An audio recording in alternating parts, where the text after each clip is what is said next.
Flash floods clearly show the overwhelming force of nature. Everything can change within just a few short seconds. Taang ka.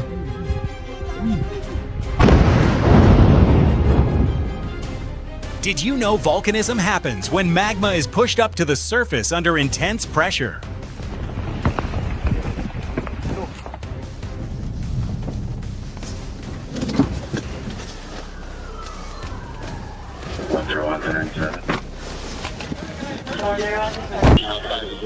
The rescue happened just in time. Police managed to get the homeowner out moments before the mobile home exploded violently. Teamwork is exactly what helped everything end far more smoothly than anyone expected.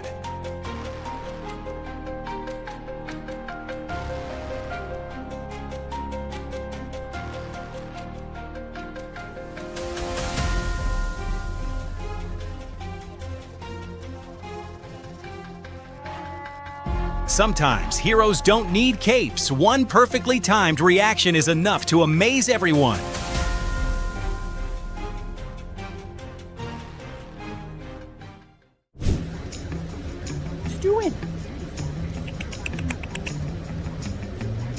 This might be the first time I've ever seen a parking lot turn into a public swimming pool for alligators.